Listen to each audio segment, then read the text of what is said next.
is a part of it here at the center as its Secretary General. The Council includes 47 women leaders, recently adding Dilma Rousseff, who is president of Brazil, and my new friend, Atifeta Yayaga, who is president of Kosovo, and at age 37, wrap your heads around that, I think the youngest president in the world. Now more than ever before, women in the world are galvanized to take the public stage and lead on critical issues like health, education, climate change, political involvement, and an issue I've long championed, security. I do not think there is a discrete set of women's issues. I think all issues are women's issues. As a convener of women leaders, the Council works to increase the number and visibility of women at the highest levels of government and around the world. It also helps these leaders to connect, to network. It's a great word.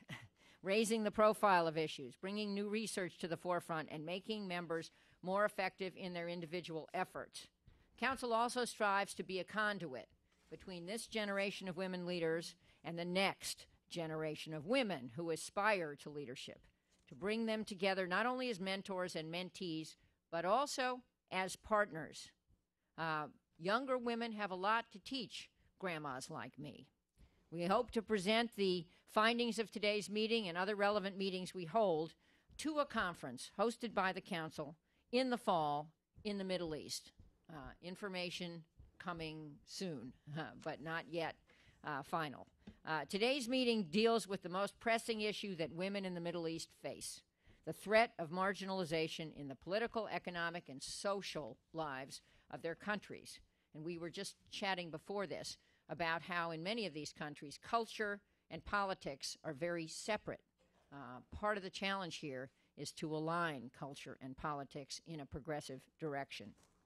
We in the United States embrace the aspirations of the participants in the Arab Awakening, the young women and men of Tahrir Square, the demonstrators of the Jasmine Revolution in Tunisia, the brave demonstrators in Pearl Square in Bahrain, and Change Square in Sana'a.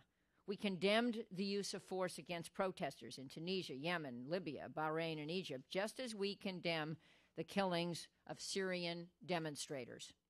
We were saddened when not a single woman was reelected to Parliament in Kuwait, more in a moment, and when no additional woman was added to the cabinet in Yemen. We worry when the Egyptian Parliament considers reducing the marriage age for women from 18 to 14. I have a hard time considering a 14-year-old woman, and once again decriminalizing female genital mutilation. At the same time, we were thrilled that one of our friends, a former Wilson Center fellow, Lilia Labidi, right over there, who is here, became the first Minister for Women's Affairs in the transitional government in Tunisia. I actually saw her there right after, I was there for the election, and I saw her right afterwards, and she wowed the delegations that were there to observe the election. All of us also took pride in the Nobel Peace Prize awarded to our Yemeni friend, Tawakkol Karman. She is the second Muslim woman from the Middle East in less than a decade to be so honored. As I mentioned, I was in Tunisia during the elections for the Constitutional Assembly. It was a moving sight to see both women and men participate in the first free and fair elections the country had witnessed in 40 years. While there, I met with Rashid Ghannouchi, the head of the Al-Nahda party.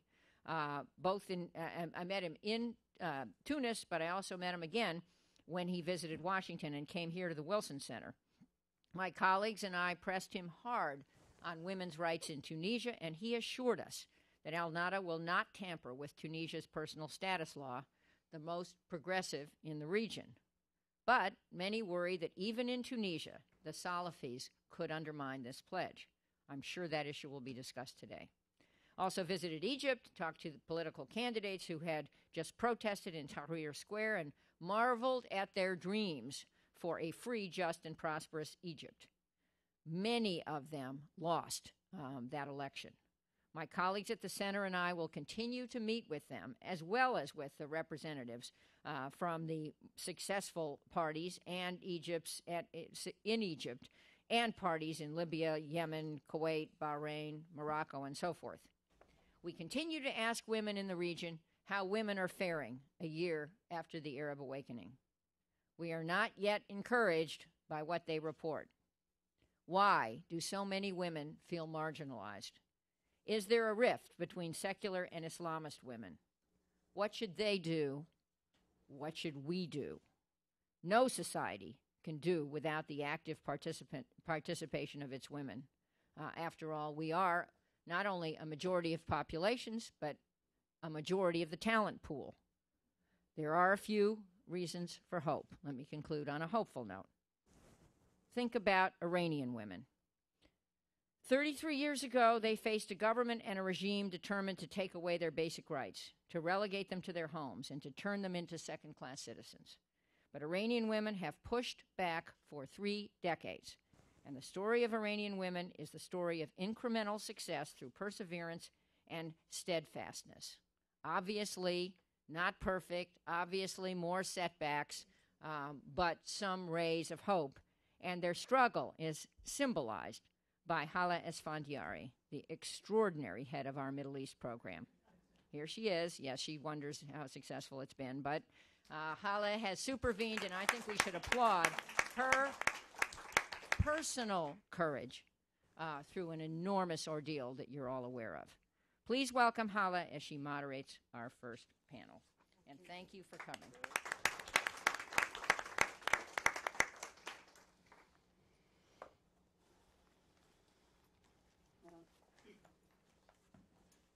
I'm not wired, but then Behind you.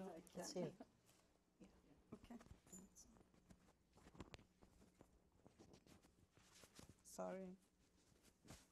Okay. Thank you very much. You have to have it You got it facing down. Yeah. You have to have it upside, or, the other way around. So Doesn't matter. Thank you.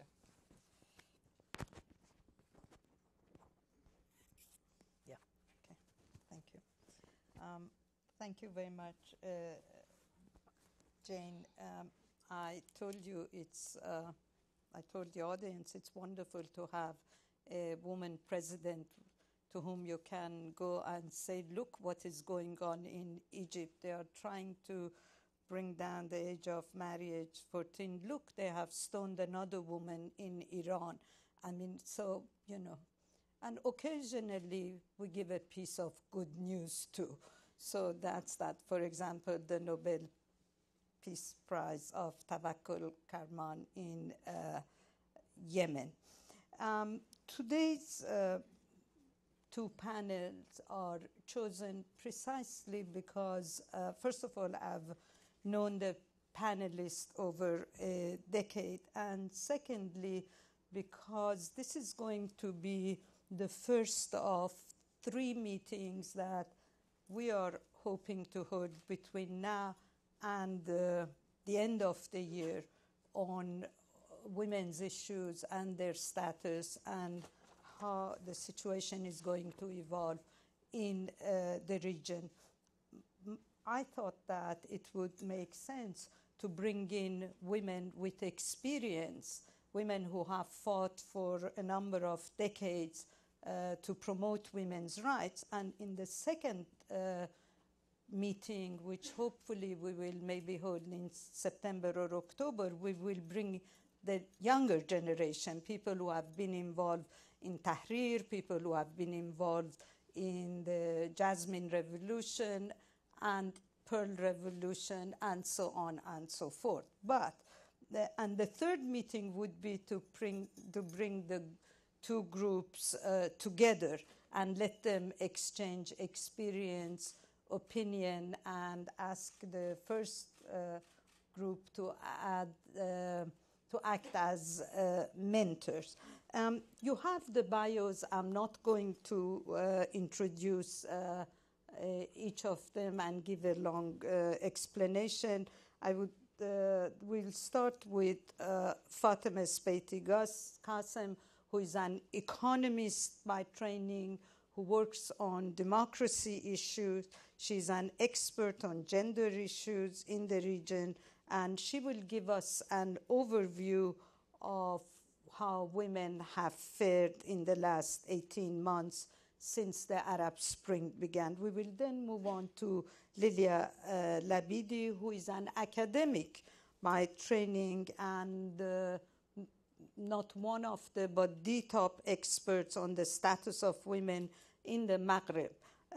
She was invited to join the transitional government, which was formed after the fall of Ben Ali. I remember sending her an email and saying, why did you join this government, you of all people, after keeping away of politics? And I kept that email. She wrote back to me and she said, I owe it to my country, and this is a very important time. So,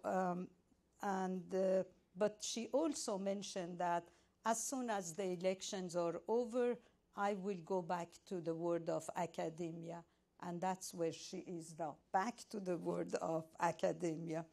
And our third speaker is Mushira Khattab. Mushira is currently with us at the Wilson Center.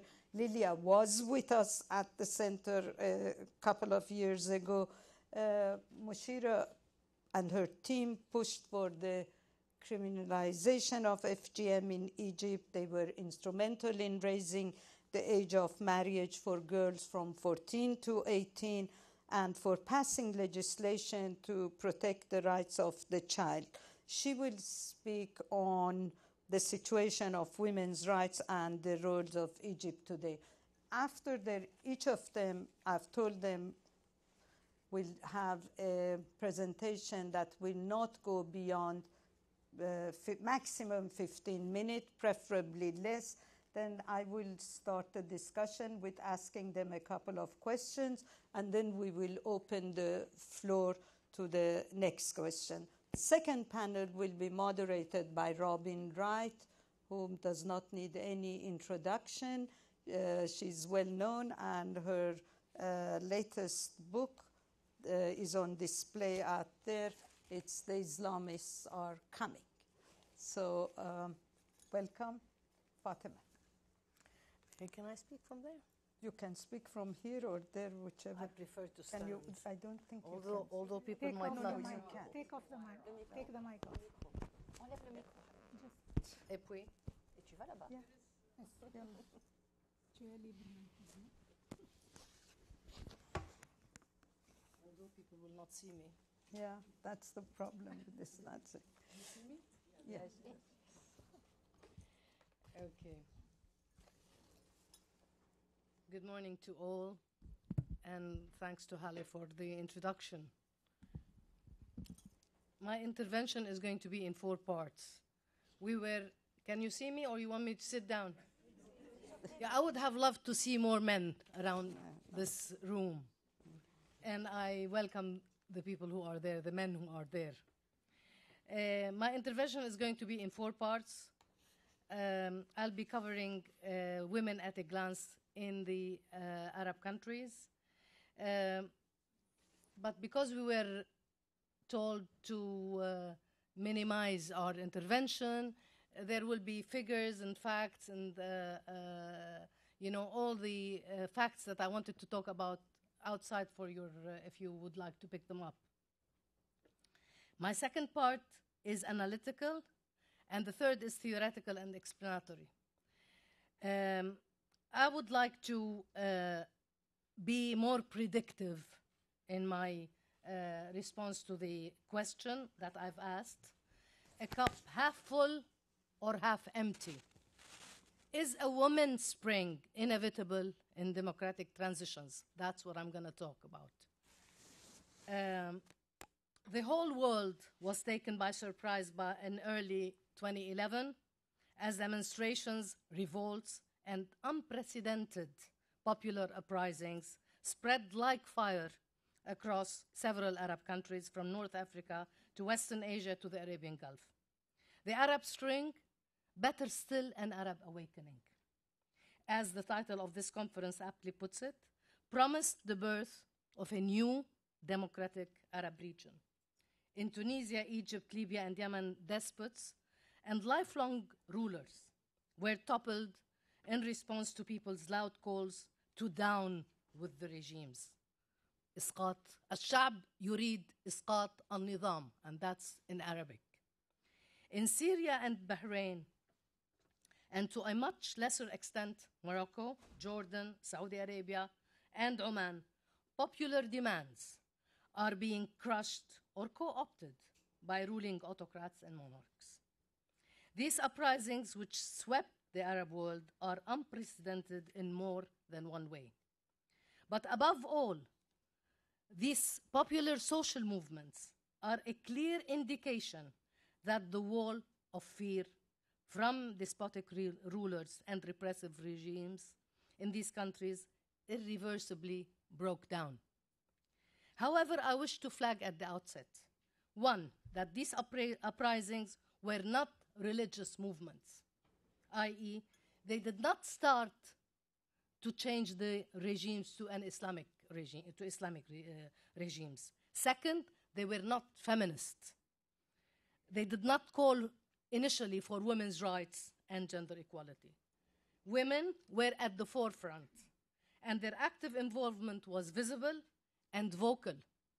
They stood side by side with men in freedom squares, or whatever you call them, in Tunisia, Egypt, Yemen, Libya, Syria, and Bahrain. And you see them. They were visible, whether veiled or not veiled. They demanded freedom, dignity, equality, and social justice for all citizens, not just for women. International and regional media zeroed in on women as the watershed events unfolded. Female activists gained popularity worldwide. We knew names through the media like Isra Abdel Fattah, Salwa Bghigis, Basma Qadamani, and Suhair al-Atasi of Syria. Of course, Madam Jane and Hallie have spoken about Tawakkul Karman. We were all proud that she is the youngest woman to ever be granted, awarded a Nobel Prize. I repeat, women were not in the freedom squares to demand their rights for a rightful place in society. Nonetheless, the success of these uprisings raised their aspirations for equality in the reformed and democratic countries.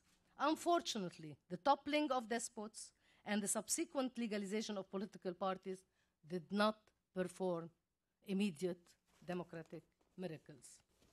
The euphoria of success was marred not only by the incidence of various forms and guises of violence against the young activists, but also by the setting up of reform-labeled transitional councils with all male membership, or very few dominated by men, like in Libya, 3 out of 30.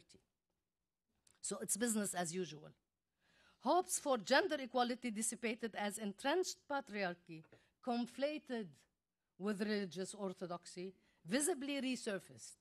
Female activists disappeared from the political scene, conveniently for men, as sex segregation put them back home, marginalizing their courageous partnership.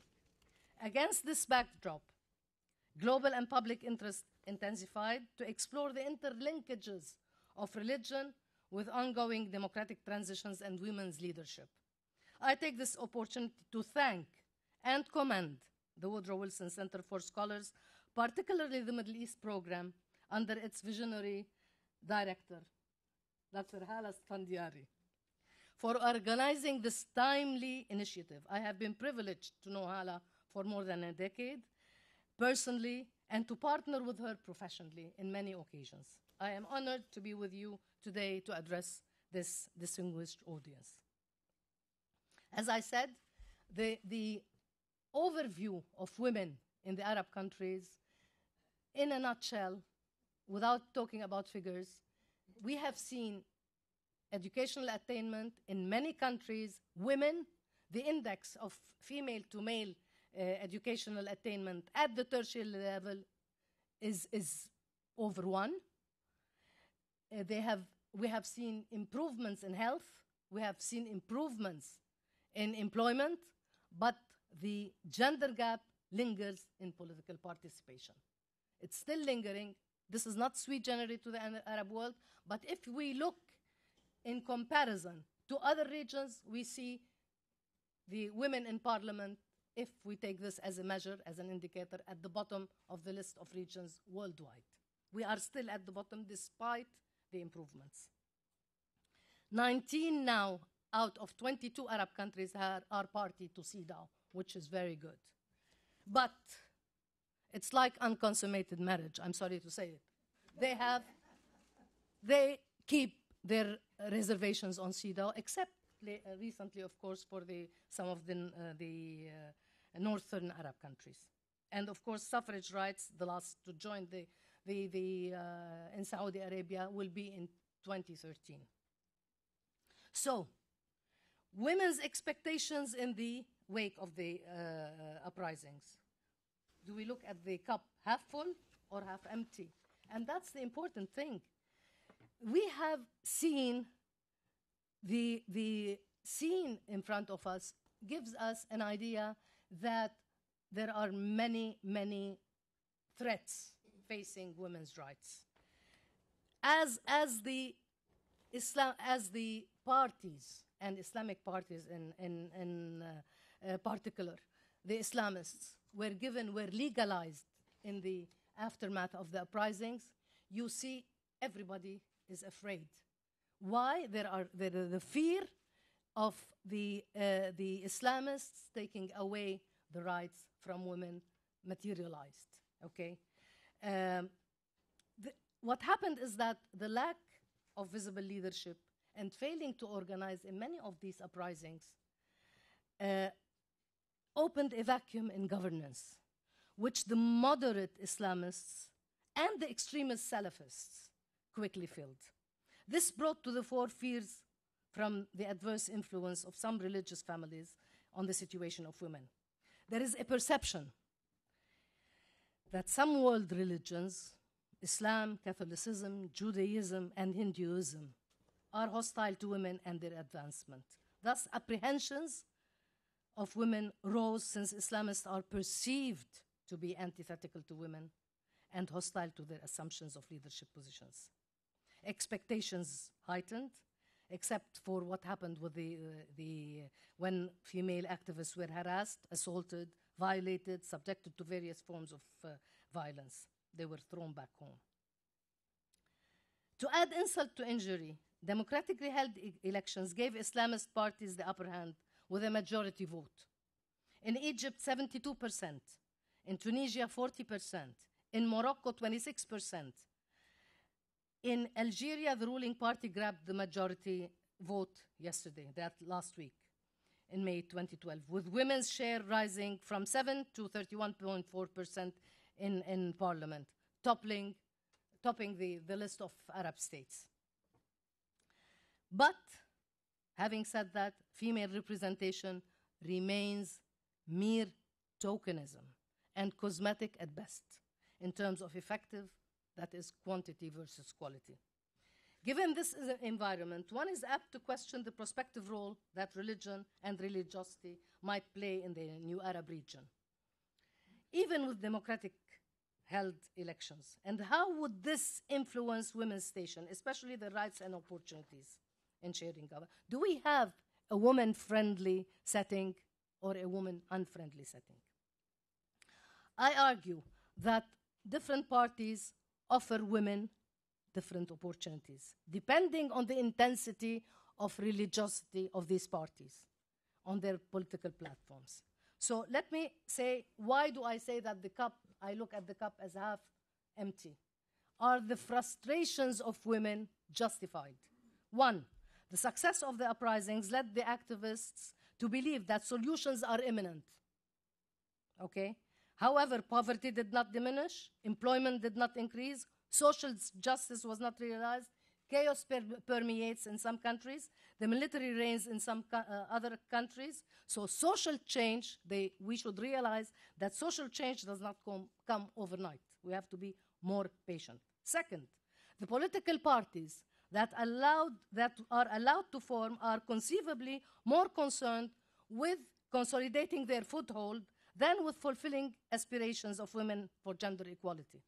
Such an item lies low on their agendas, especially of those conservative and extremist parties of high religiosity.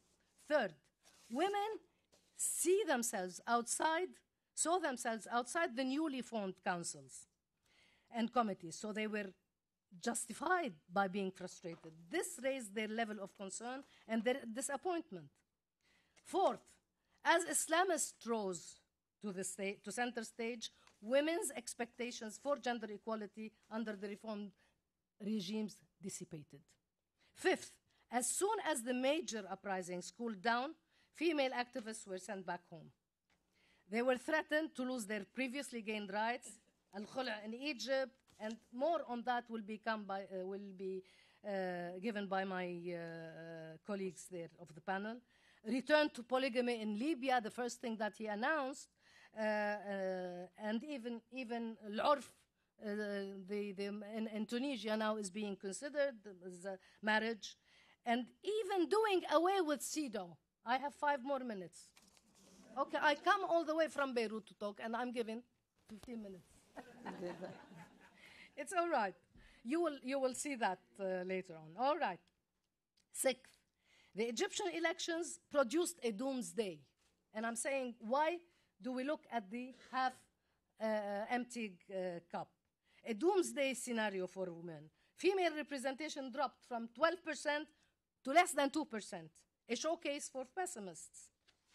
And even with the laws that are being considered and revised. Why do I say that there is room for optimism? I look at the cup as half full. There's a fatwa now in Egypt that I hate to mention, that's going around. I mean, it really, it's mind-boggling. Why do I look at the cup as half full? And I'm more optimistic than many people. 1, reforms in electoral laws in Tunisia, Morocco, and Algeria have produced positive results. I don't want to go into the arithmetic of it. You can see it in tables that will be circulated. For example, now we have Algeria having 32% or 31%, 0.4% women in the last parliament, which is equivalent to one of the most developing countries. Second, in Tunisia and Morocco, after the revolution, immediately after the revolution, and in Algeria, in Tunisia and Morocco, they withdrew the reservations from CEDAW, which is great, okay? So this is another reason. Third, the uprisings gave rise to the Islamists and Salafists, but these are not definitely Islamic revolutions like the Iranian revolution. So this gives me more optimistic view. More of the Arab populace is following the Islamists because they do not see eye to eye with the more modern, Western-oriented liberals. We have to keep this in mind. I don't go for the Islamists because maybe I'm all for it, but because I'm against the others. So this is also, they look at them as less corruptible, less corrupt. They are more honest, concerned with the public good of Muslims. That's why, okay? So the Islamists are aware that they should live up to their expectations, Otherwise, they will be out in the next round. So let's give them a chance to prove themselves. Fourth, women today are different than before the uprisings. They are more vocal. They have broken the circle of fear, and they are more connected worldwide. They know they can tap on support from regional and international organizations. That I have every belief that they can impose their presence. So that's why I am more optimistic. Now, I'm going to ask for 2 more minutes just to sum up, okay? Summing up, what do we get from this? I'm saying that it depends, because I believe in political parties and believe that when women want to reach leadership and decision-making positions, they have to go through parties. And if they go through parties, different parties offer different opportunities. And I'm saying that when the party has high religiosity, then the women's chances of leadership diminish, okay? And there are studies to show for that. And this explains the situation that we see, at least in the countries that held democratically democratic elections after the uprising. So if we look at Egypt, we see that 2% and 70% of the parliament is from religious parties. So they are inversely proportional. This is my explanation. This is how I argue that, and I predict, okay, that these parties, once they are in power, they may transform. And, you know, history and studies have shown, empirical studies have shown that parties do not retain their religiosity. They change depending on the political agenda. I leave you with one question. The $1 million question. What is, of course, the road to democracy is bumpy and thorny, and we have to be patient. It's not imminent.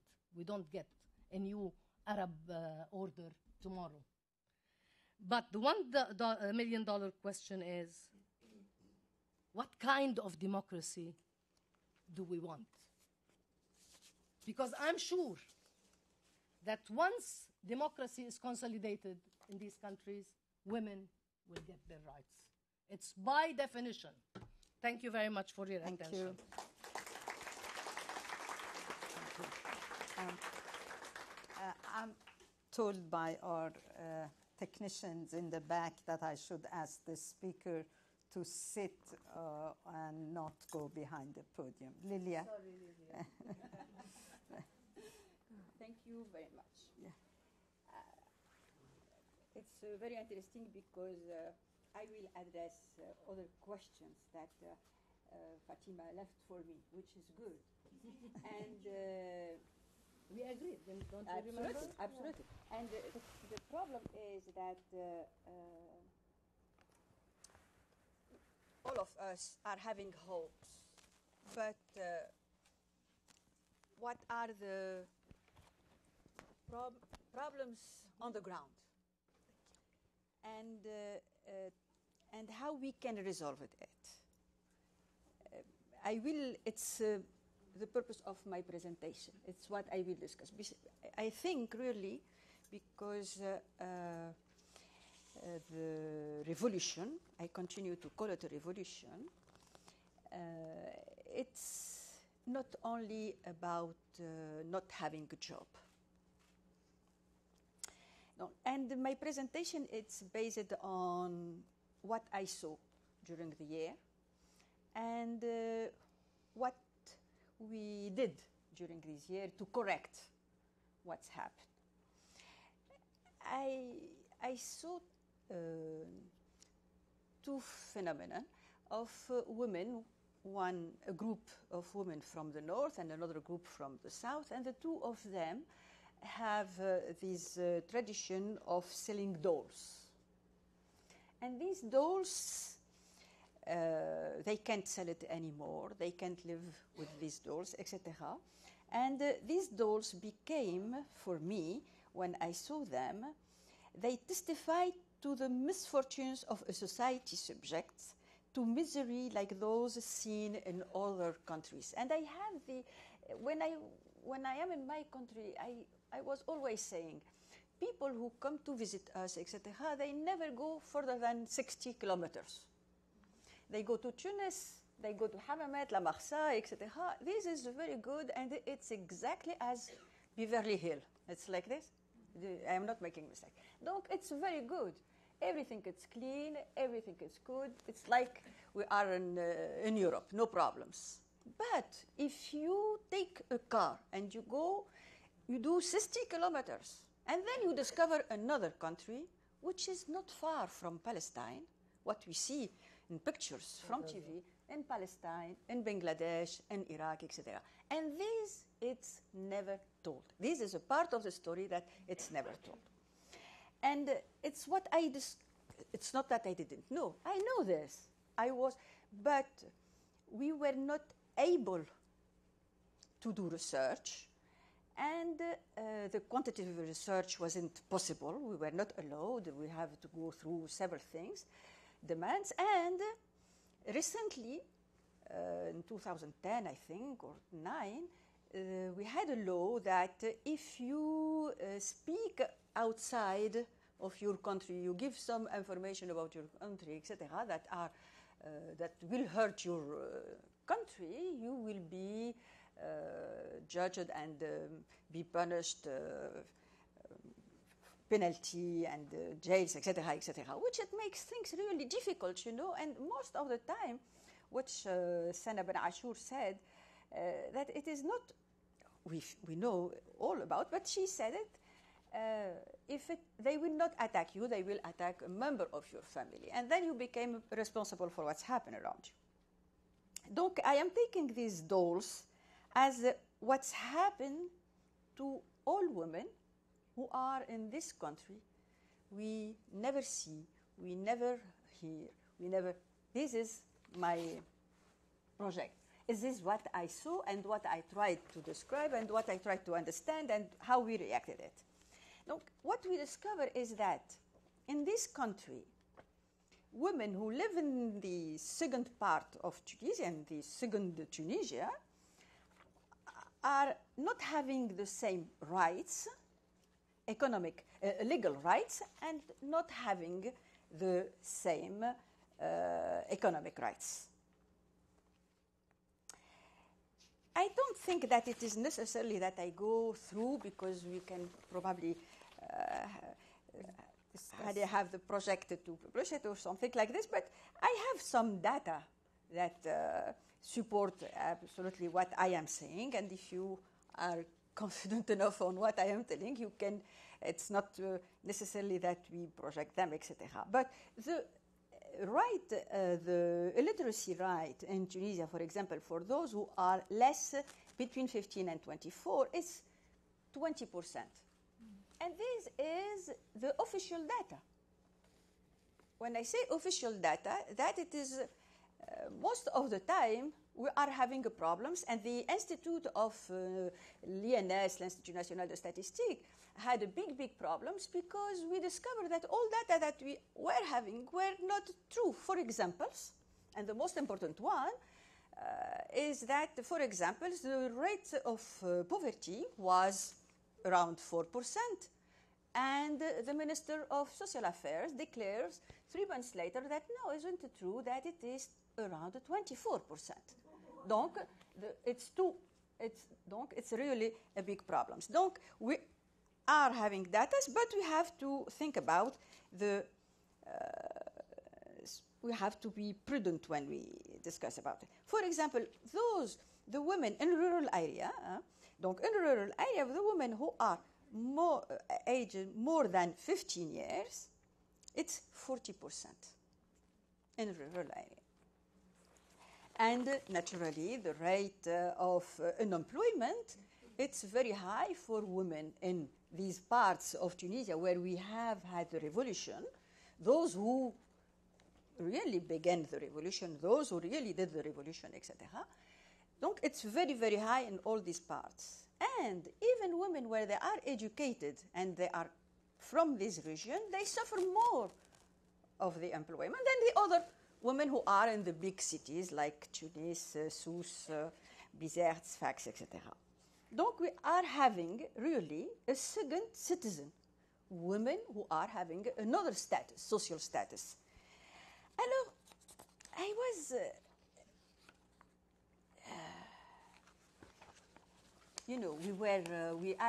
they asked me to come, but when they asked me, they said, you will be there for 2 months and a half. Donc 2 months and a half, I tried to keep the house. Really, I tried to keep the house, because even inside the house we had a revolution. Donc, I tried to keep the ministry as I could. But when we saw that in March we will be there probably until July, and then we will be in then until October, then we needed to work. We can't keep only to keep the house. Donc, we began to work. And we began to think about what we could do, what can we do? Essentially because the Ministry of Women's Affairs is something that all Tunisians hate. When you talk them about the Ministry of Women's Affairs, for them is to help the first lady, the ex-first lady, etc. And for them, even for those who were working in the Ministry of Women's Affairs, and this is the worst thing, even those who were working in the Ministry of Women's Affairs were not proud of working with the Ministry of Women's Affairs. Donc, I didn't have even people working with me. I was really, most of them were part of other organizations that were related with the political parties that it was in the government, and others were not proud of working. Donc, it was really very hard to... And I had to face a situation that the Ministry of Women's Affairs were suffering from a limited financial and technical means, and that no one had confidence in this ministry. Okay, the first thing when they asked me was, what is your position about hijab? I said, I don't have any problem with the hijab. It's individual rights. It's not, where is the problems? Because, you know, we were having really this question during, since 1981, the hijab were not allowed in public institutions, and it became really a problem the recent years. And they asked me also, what is your position about election? And I said, we call for the parity. For me, it was normal that we call for a parity for political purposes, but in the same time, I was always thinking about economic rights. And then we began to thought, what can we do? And we put in a program, a strategy, that we called Women's Cultural Citizenship and Democracy. This was our umbrella, and we were working on this. And we created a group in the ministry that was working on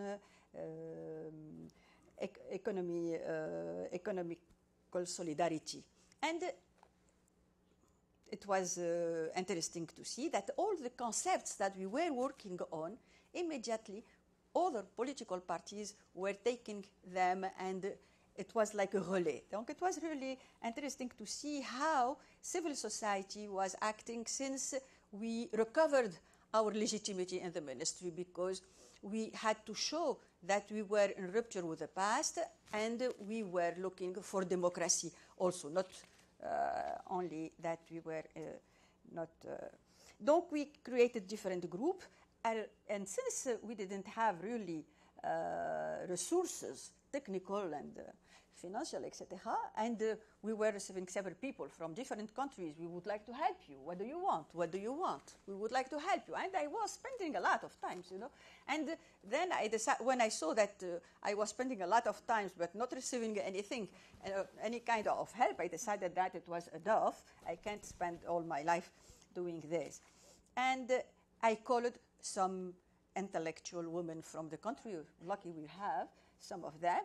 And they were working with the ministry, really, and they were not paid, and they worked for us for all this period. And it is really with them that we succeeded to do what we did. Alors, only to show you what we did quickly, and donc, what was exactly the role of our ministry during this period of democratic transition. We call it donc for parity, and we call it also to the lift all reservation on the Convention for the Elimination of All Forms of Discrimination Against Women. And this could be a surprise. No, not at all. I will say why. Because I never felt that as a Muslim woman, I didn't deserve to live in a country that women have the rights.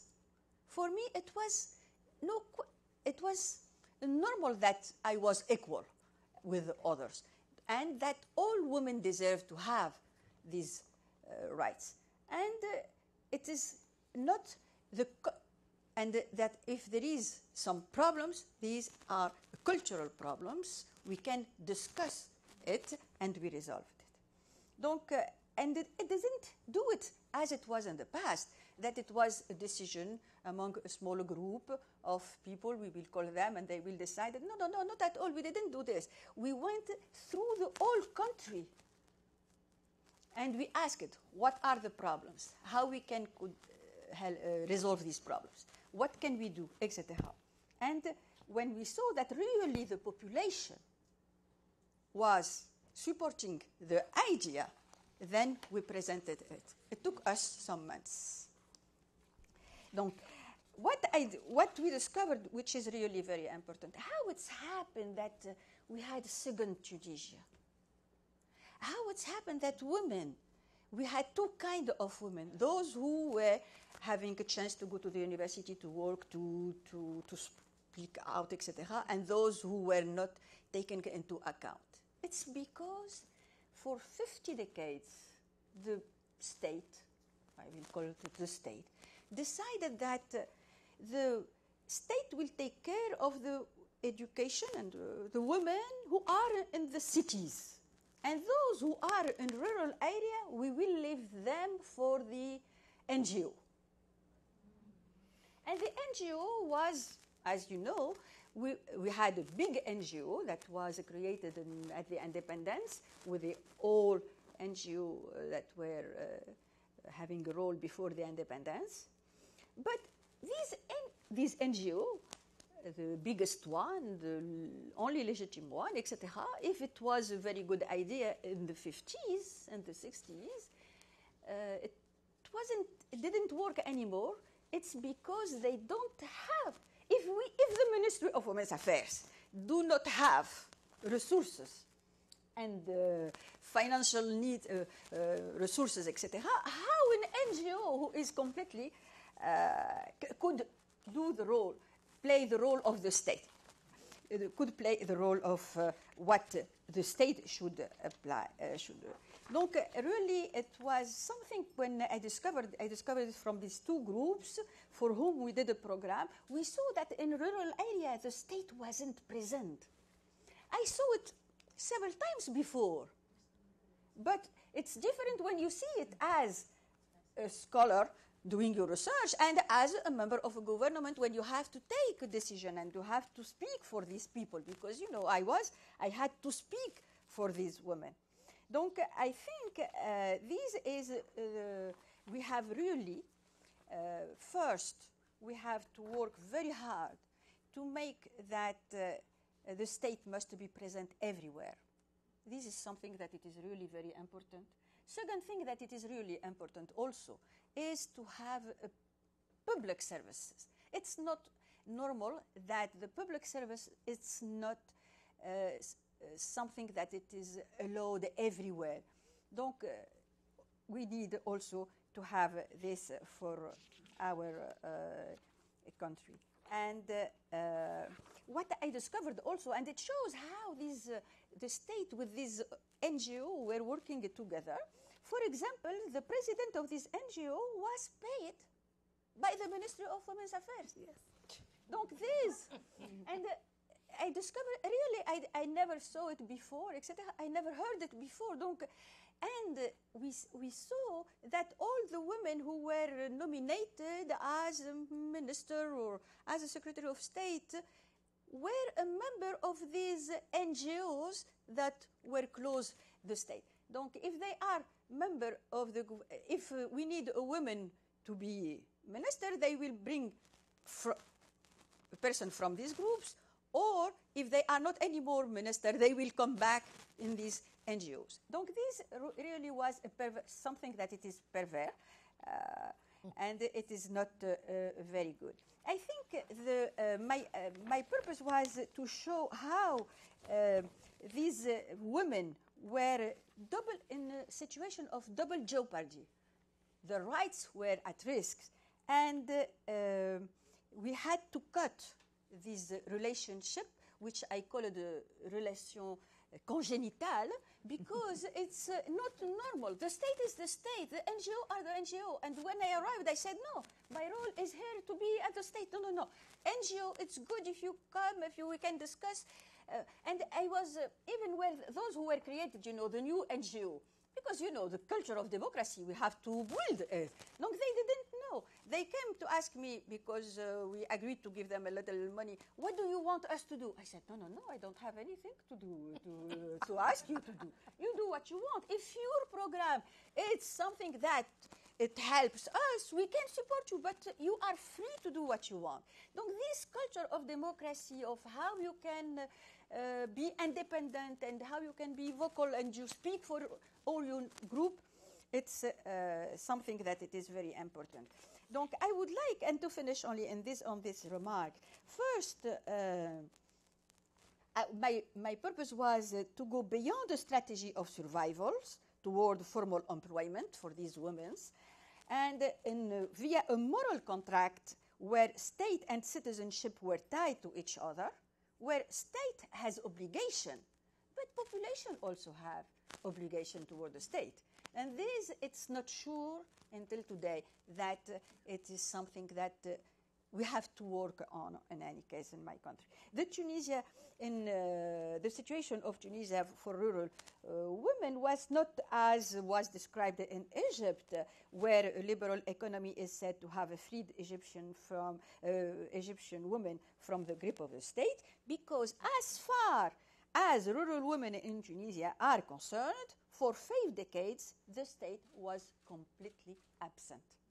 And this is really very hard, and we have to work on this to repair this injustice, because it's not normal that a girl who does not have a chance to go to school, the only things that she has as a solution is to go to this NGO to work for her. But this NGO does not exist, and they don't have resources, they don't have money, and they don't care.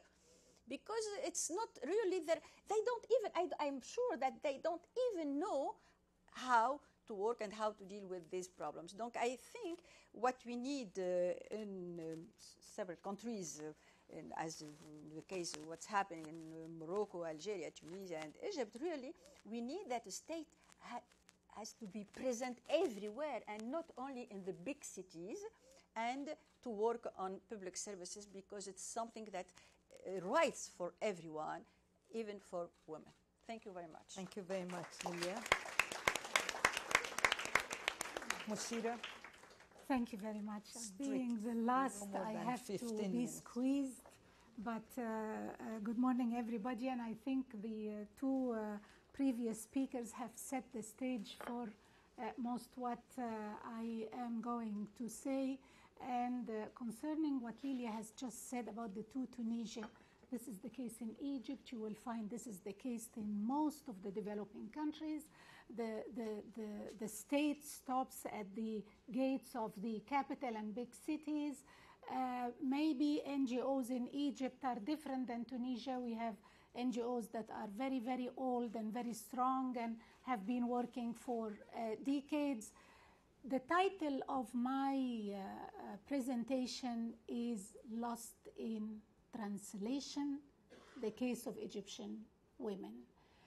I am asked to portray the situation before the revolution and after the revolution, and how did women fare.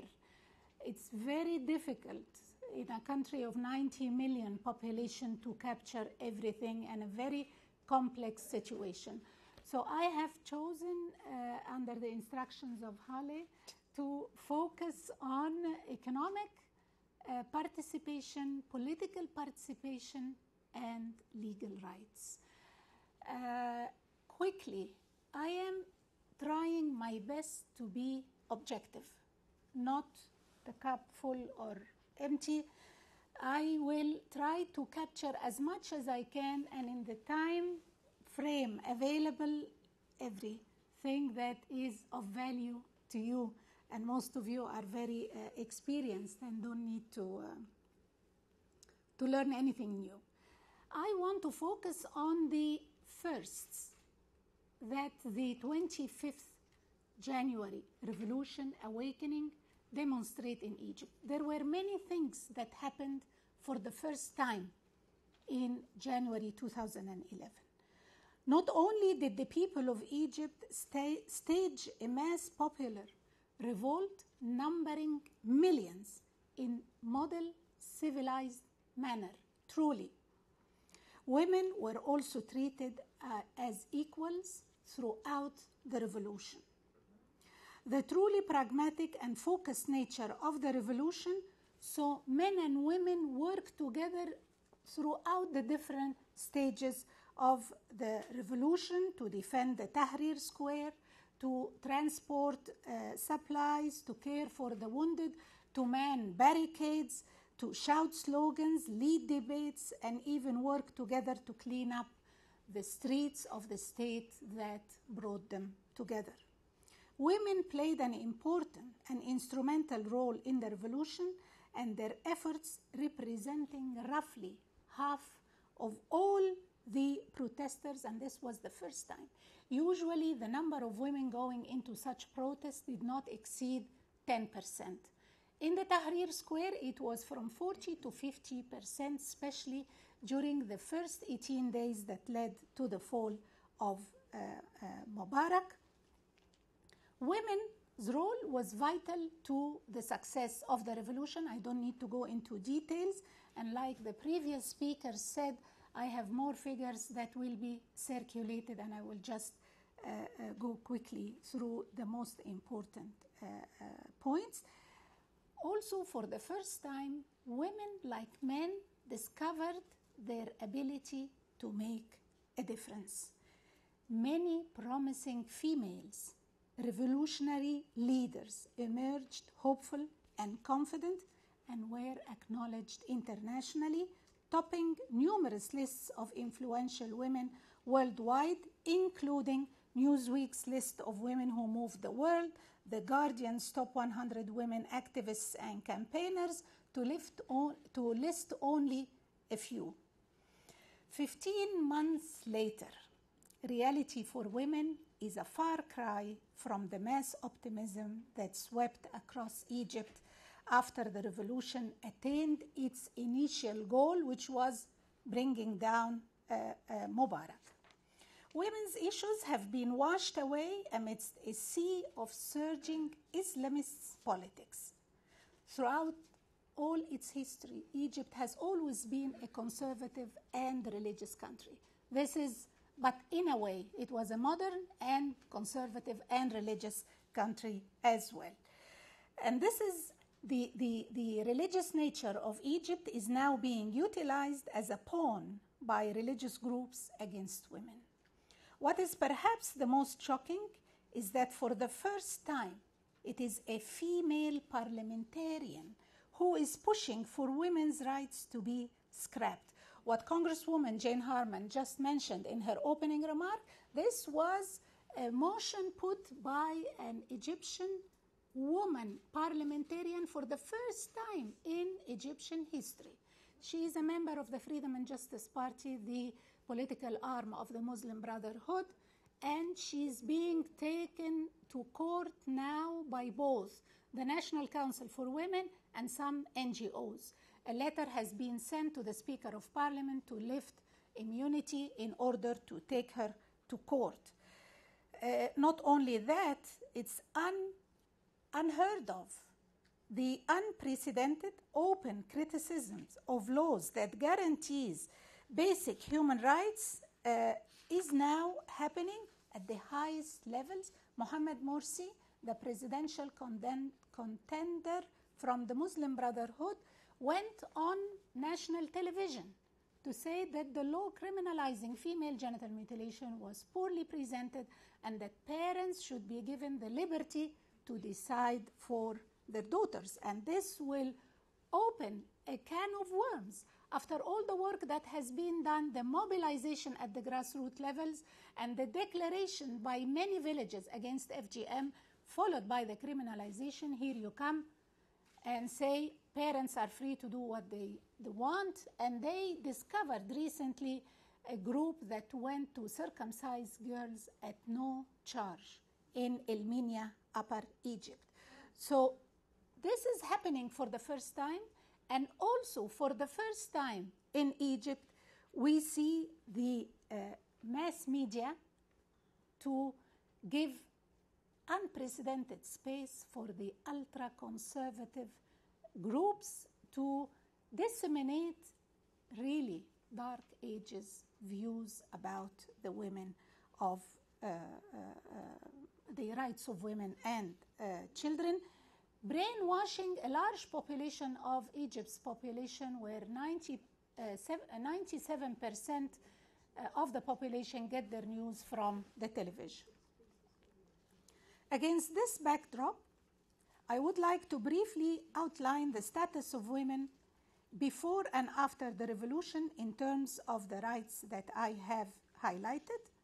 Whereas women have made varying degrees of advancements in the areas we touch upon today, women's successful integration into political life, economic life, and education, among others, are intertwined and all have to be supported at the grassroots levels and at the policy level. It has to be both ways. For political participation, despite the role that women have played during the revolution, now they are not given a chance to participate in laying the foundation for a democratic Egypt. Three processes are at stake, and I will quickly touch on them. First, rewriting the Constitution. In rewriting the Constitution, women were excluded twice. The first, immediately after the revolution in March 2011, when a constitution... Hala, I am racing. Yeah, you have another 7 minutes. 2011 March, a constitutional committee was established to amend certain articles of the annulled 1971 Constitution. Not one single woman on this committee. The second time, with the Constitutional Assembly, women asked for at least 30%. They are 50% of the population. All they got was 6 seats out of 100, even after the Islamists caved in for pressure. Now that this assembly is annulled by the court, maybe women will get a better chance. Now, the parliamentary elections. Since early 50s, Egyptian women got their political rights and were represented in the parliament. Rawia Atiyah was the first woman elected to parliament in early 50s. In 84, a quota of 36 seats was won by women. Later is what it was repealed as unconstitutional, despite another quota for workers and farmers, 50%, that remained untouched till now. In 2010, a quota of 64 seats was introduced, and women even won more seats outside the quota, and the percentage was 12%, like Fatima said. Now, immediately after the revolution, this quota was deleted, and what was the result? Only 8 seats for women in the parliament by election and 2 as token appointments. The percentage now has fell to 1.5 minority women in the parliament. This is way below the regional and global level or average. So how did this happen? It was a combination or a mix of processes that were unconducive to women's accession and social factors. Quickly and briefly, political parties manipulated and abused and exploited women as cosmetics, but they never empowered women to make a difference. Added to this, what Lilia said about the inability of the state to reach out to those citizens in remote areas. The Islamists were clever to go there and look after the daily needs of the vulnerable groups. In return for what? In return for support of their political agenda and ingraining the old-held belief that a woman's place is in the home. This is really instrumental. They've brainwashed the people. Next month, we will see a crucial ruling that may lead to the dissolution of the parliament if the electoral law is challenged as unconstitutional. Women may have a better chance of representation. The presidential elections, it's known that women constitute 25 million voters. In spite of that, women's issues are either not systematically dealt with or completely ignored by virtually all presidential hopefuls. Will women bargain for their power? It remains to be seen. We've had a female presidential contender who asserted the rights of women, but unfortunately she was unable to garner sufficient support to formalize her candidacy. Now, in the parliament, the Islamists' majority parliament, though clearly lacking quality debate, clearly not presenting any proposals for economic or institutional reforms which Egypt badly needs, they were very quick to table several draft laws. I don't need to repeat what Congresswoman Harman said. Just add the Khul'a law, the minimum age of marriage, and criminalizing female genital mutilation. So today, Egyptian women stand to lose the precious gains that they've laboriously earned with years of hard work and networking. Now, the economic... 2 minutes. I don't have my... The economic empowerment is a very important story, but it's really what you see is not what you get.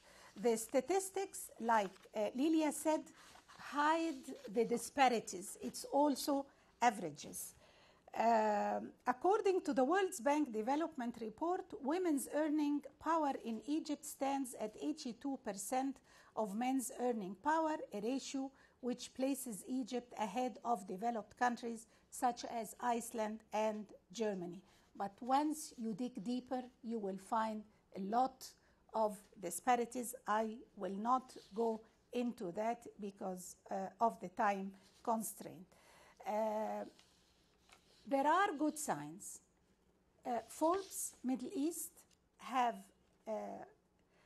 declared amongst the top 100 Arab businesswomen list, Egyptian companies have 20 women in leadership and senior executive positions, more than any other country in the region. So Egypt #1 in this.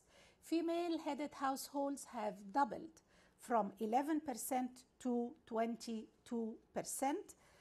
20 years ago, it was 11%. Women own about 20% of all firms in Egypt, which with women-owned firms, they are technologically advanced and they are more likely to export as well as employing more women than firms owned by men. Foreign-owned firms are 30% more likely than their domestic counterparts to employ women as professionals. We know that foreign firms are typically meritocracies, thus realizing and rewarding the contribution of men and women. In conclusion, I just want to speak about a very crucial issue that was mentioned during the debate between Amr Hamzawi and Congresswoman Harman a week ago: state-sponsored feminism and its impact on the rights of women. State-sponsored feminism may have harmed the popular perception of women's rights even while furthering some of these rights. Changes in women's status and women's rights should not be linked to changes in regimes, especially that Egypt's transitional phase is likely to see many governments and parliaments come and go. Women's rights must be ingrained into the society as an inseparable gain of the 25th January revolution, and one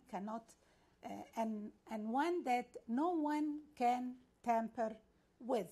We must not lose sight of the fact that states are legally bound by CEDAW and other international human rights agreements to push women. I also want to remember that, I'm finishing, throughout Egyptian history, it was the initiatives and commitments of enlightened leaders that helped women get their rights. In 1923, women got their right to education through a decree by the Minister of Education. In 1930, the Chancellor of Cairo University helped girls enroll at the university by smuggling them to the back rows. The next year, they were at the front rows. And the same happened across the history.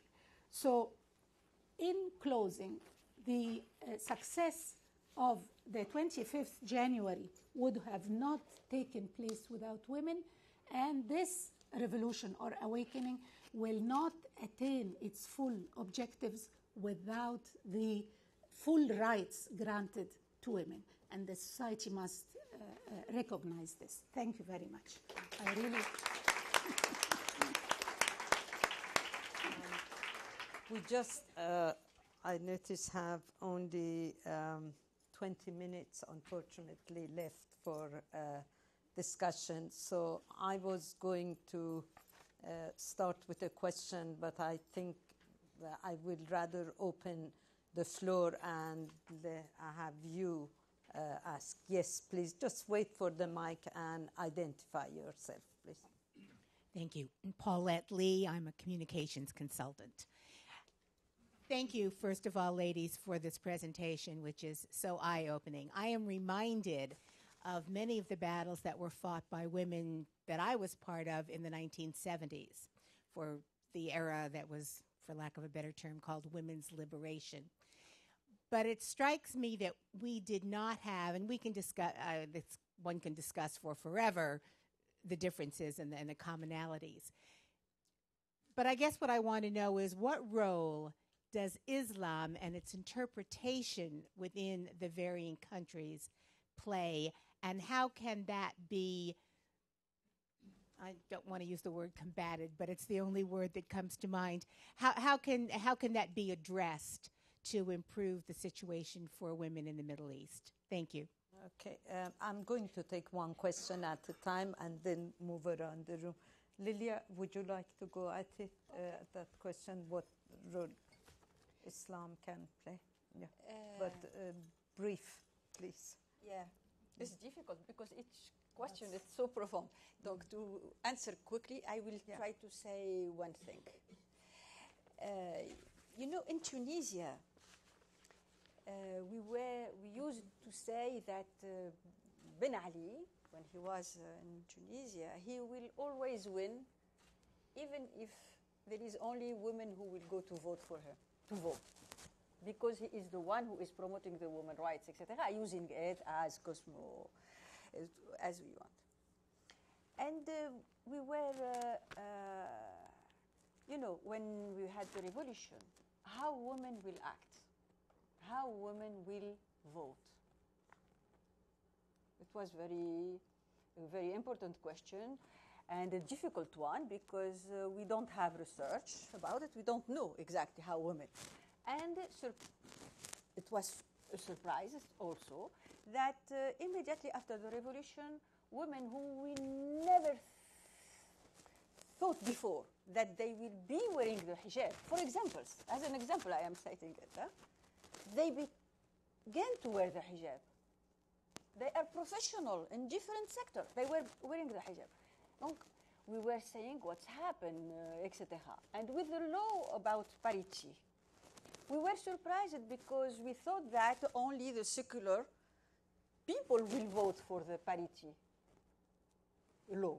But in fact, it was the reverse. Nahda voted for parity law, and several other parties voted against.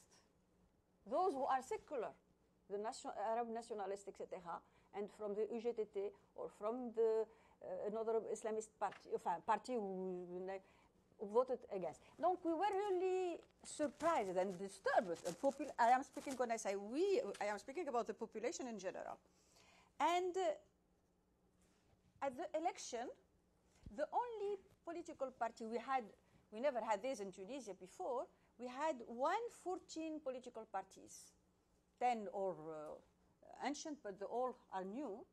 Donc 100 new political parties. The only one who presented 50% of women at the top of the list, the one who presented 50-50 didn't win. They were among those who had the least of seats. And Nahda had 48% of women. I am not saying that they used it by purpose. I think it was tactical. But we have to look at the window that the secularist women, the women who struggled for women's rights, etc., gave a window for the women of another kind of background. Donc, what is the role of Islam? I think we should, probably we are harming too much the women who are in other political parties. Why? Because women who voted for, this is something different with Egypt, who voted for the Islamist movement, for example. In Tunisia, women voted for them. Where in the beginning, we were thinking in the past, we were thinking that Ben Ali was supported by women. And now we discover that those who voted for Nahda were women. Women, and not from rural area. From rural area, it was completely different. Another kind of politics. Donc it's, donc we think, I think that we should understand better, we should work more, we should listen much more, to go to this second Tunisia, etc. And not to look, and not to hear only those who are the secularists, those who are in the big cities, those who are, they can speak, they can write, they can publish, etc. Because, in fact, they are harming the country. Donc, I think we should give a chance for every group to express themselves and to listen to them, and the state to be present to defend the women's rights. Excuse me if I took too much time. No, as I was listening to the three of you, especially both Lilia and Moshira, who said that the changes that were taken place under the previous regimes had not maybe seeped down. You said there were two second-class citizens. Exactly. I mean, the case of Iran was slightly different because the changes regarding women's rights had seeped down, and that's why when immediately after the revolution, the family protection law was suspended, polygamy became the law of the day, the age of marriage was reduced to 9, women had no longer the right to seek a divorce.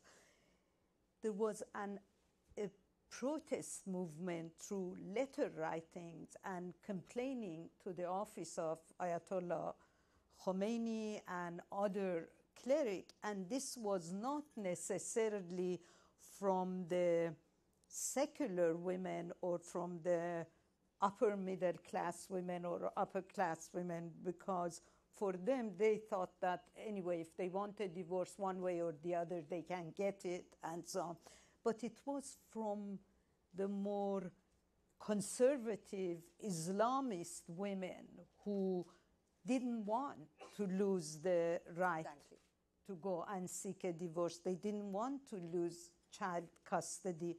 And this battle has been going on for now 30 years. That it is not only the upper class women or the, educated women, because the level of education in Iran is quite high, but it's the whole, there is a grassroots movement. And, you know, for the life of me, I can't accept that Islamist women or conservative women would accept willingly polygamy, for example. You know, if I can answer to this.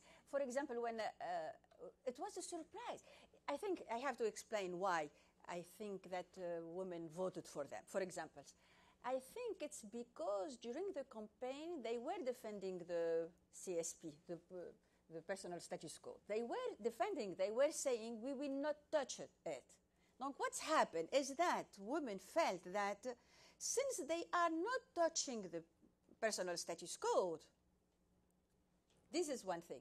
And then if we need to have more spirituality, to have more people less corrupted, because we were under a power that was so corrupted, we discovered after when Ben Ali left that in fact this family and the power won between 25 and 45 of the wealth of the country. Donc it's really heavy. It's not nothing. Donc the corruption was really heavy and at all stages. Donc people, even those who are not educated, etc., etc., they were. I can't say that they were aware about everything, but they were thinking that if we have people who are Muslim, not Islam, but Muslim, probably they will be less corrupted. And it's how we can explain. Now, there is another question. Probably they thought, because those who elected them, they are youth in the big cities, which my second country, I am speaking about my second country didn't vote for the Islamists. The rural people didn't vote for the Islamists. This is something that it is really very important that we have to work on and to understand. Donc it's women who are in urban area who influenced probably the result, and we have to look at, because there is this notion to struggle against corruption, and probably they will be more willing to, since they will not touch the personal status quo, the women's rights, etc., because they were against. They don't want to go back and to have polygamy. They don't want, I will tell you, there is two subjects that were cited. For example, it was the question of child born out of the wedlock. Exactly, out of the marriage. Yeah. And it became a crisis in the country because people didn't want to listen to this question that we will come back to go against this law for adoption, which is the only country in the world, in the Muslim world. Donc, people were really for protecting the rights of children. And the second question, which it became a big scandal and debates, is that the Ministry of Women's Affairs decided, she said, we don't have a problem with urfi marriage. And it became a crisis in the country because people, men and women, from different ages, from different classes, etc., were saying no question. They were telling her, do you want to marry your daughter in this kind of law? Donc, I think it's important. Let me take a question, you then answer. Yes, in the back. Yes. Yeah. And then Barbara, let's take two questions together. Mona, and then Barbara. It was a pleasure to see some women leaders who bring the reality. You think down to earth, you enumerate the negative sides, but you also have so much hope. My question is for all the countries. Basically, what do you think, what will make the biggest difference for the women? Would it be social changes? Would it be more women in politics? Would the number of women in the economy and business leaders make the biggest difference? Okay, and then Barbara, please.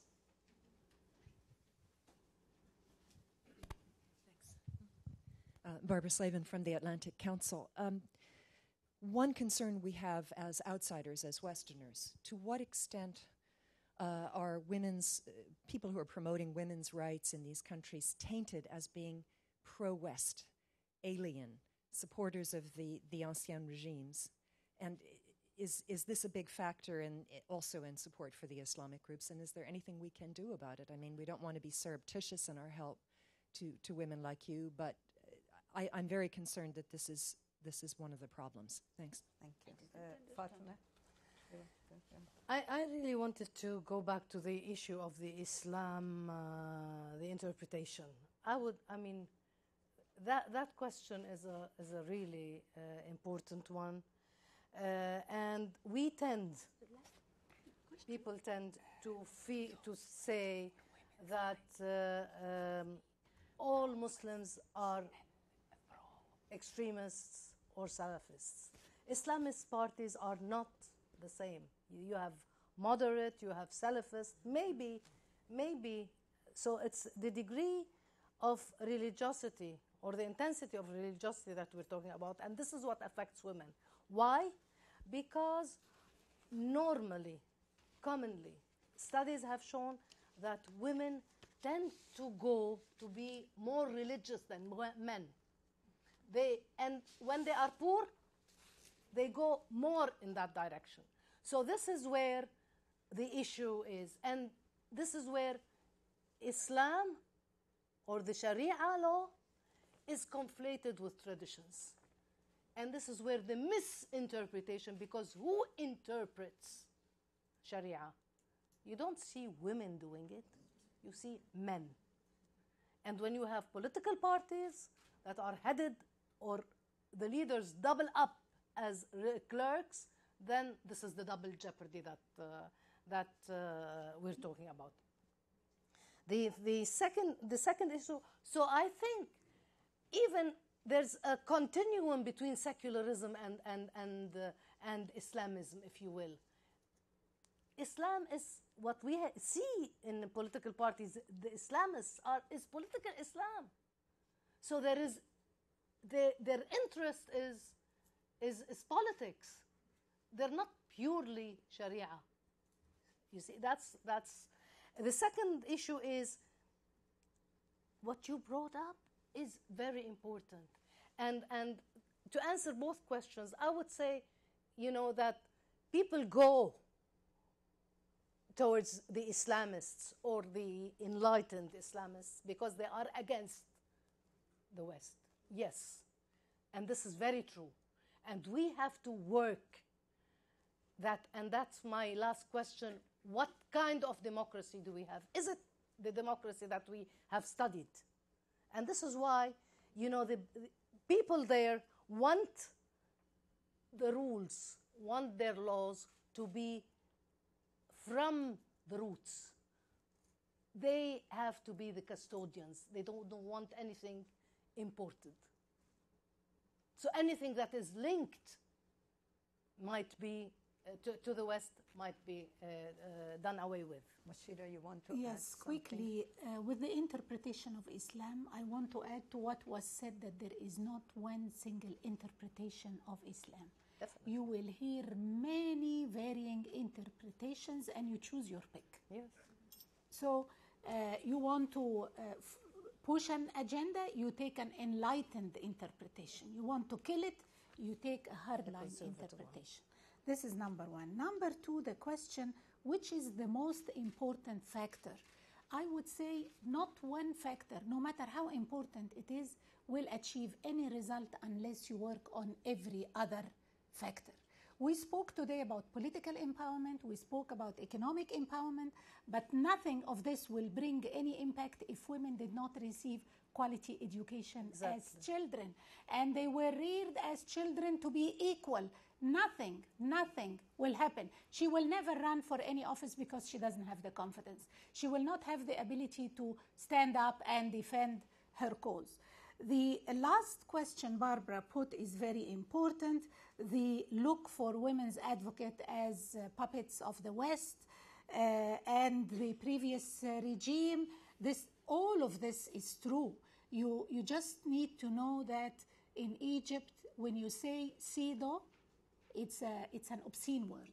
It means, in spite of all the achievements of Egyptian women, if you go to the other Egypt that Lilia spoke about, you will find that CEDAW encourages extramarital sexual relations.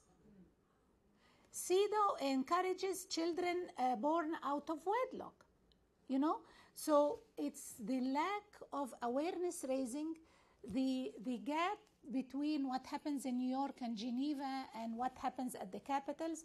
Even when delegations go to present their reports to human rights treaty bodies, they change their language to appeal to the committee in Geneva, and then when they go home, they cannot even circulate the recommendations of the committee or the concluding observations, and they do nothing till the time for the next report. They start quickly writing a report as rosy as it could be. Yeah, okay. I know there are lots of hands, but I would like to give you a 10-minute break, and thank you on behalf of the Middle East Program and the Council of Women's World Leaders. Please come back when you are in for a very exciting panel.